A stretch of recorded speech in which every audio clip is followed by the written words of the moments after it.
Us cyclists are all pretty much the same the world over, and we're all obsessed with the same sort of things. Bikes, naturally, cardboard boxes, obviously, and of course, how to raise our average speed.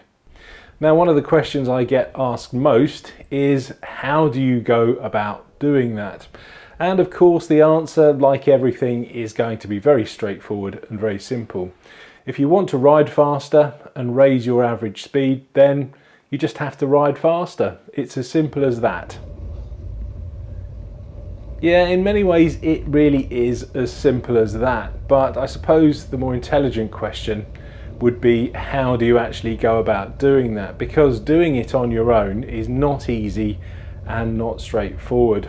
Firstly, we are human beings, and if you have to sit on your bike and push yourself above 85% of your heart rate, that is going to be hard.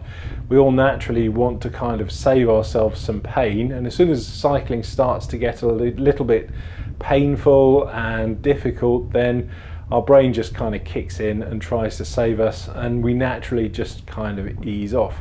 So you need some kind of external stimulus to push you just that little bit harder, so that you ride just that little bit faster. And if you do that often enough, then your speed and your average speed can only increase.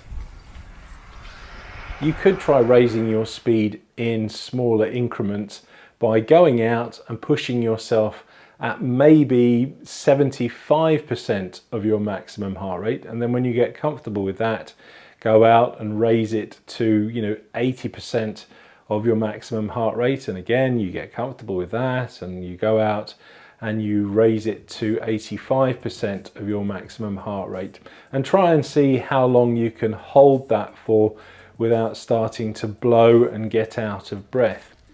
Alternatively, you could try the HIIT method, which is high intensity workout. So you would ride at 85% of your maximum heart rate for say 1 minute and then recover, and then you go and do another minute at 85% of your heart rate, and then hopefully the more you do that, the shorter your recovery periods become, and again that would be a very effective way of increasing your overall average speed.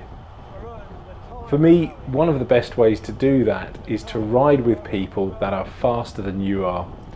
Riding on your own is very difficult at times, and pushing yourself to the necessary sort of limits where you need to ride to improve your speed is very hard. And when you ride with other people, you've got a back wheel to focus on, so you're not really worrying too much about how hard the ride is, or how bad your legs feel, or how out of breath you are. All you're doing is focusing on that wheel and just worrying about keeping up. And before you know it, you've developed speed and your average speed has increased. But not everybody is fortunate enough to have a load of cycling chums to be able to go out with on a regular basis. How does Billy No Mate increase his average speed? Well, in this day and age of technology, it's not as difficult as you may think. Even going back to the days when I used my old Garmin Edge 500, that had an amazing feature called a virtual partner. Now what this did was it gave you a virtual chum that you could race against, and you set the speed at which this virtual rider pedaled away and you tried to keep up. And the Garmin would then tell you how far behind or how far ahead you were. And again, this was a great way of just forcing yourself to ride that little bit faster. The only problem there though was that this virtual cyclist was just relentless. If you set the average speed to say 25 kilometers an hour, they would ride at that speed regardless of the terrain. So whether they were climbing, whether they were descending, or whether they were on the flat. And they ended up being a little bit like some turbo steamroller. And it was very, very difficult to keep up on the climbs, but obviously when you were on the flats and the descents, you kind of caught up. But nevertheless, the net effect of that was that it was really a really good way of just forcing yourself to ride that little bit faster, and again your average speed would increase if you did it on a regular basis. Nowadays though, I think that feature is becoming less and less common in cycling computers, and instead people are now doing things like Strava live segments. This is absolutely great because again, many cycling computers will alert you to when you're on a Strava segment, and so for instance my Karoo will also give me a profile of that segment. It will give me a time for my PR, it will give me a time for the person who's the KOM or the QOM of that particular segment, and it will also give me things like a carrot time to chase and a wolf time so that I didn't get caught. And between those various different ride or virtual riders, you can push yourself up the segments and then again increase your overall average speed in that way. If you didn't want to go out and raise your average speed actually out on the road and prefer to do it in a slightly more controlled environment, you could try doing it indoors on a turbo trainer. And again, you could try doing the HIT method, and that's very effective indoors because you don't have things like wind to compete against and that kind of thing. So turbo trainer would be very good for that.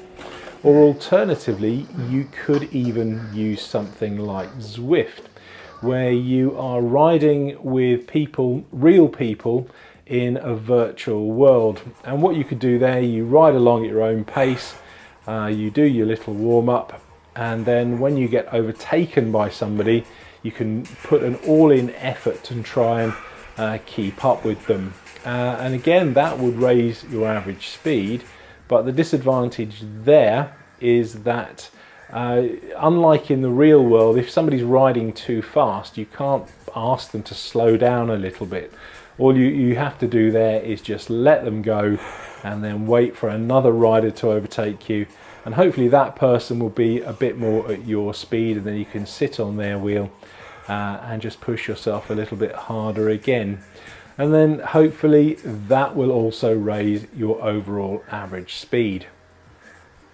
So there we go, that is more or less how to raise your average speed. If you want to know how to ride further as well, then I suggest you click on the video just here. Thanks for watching, and I'll see you on the next one.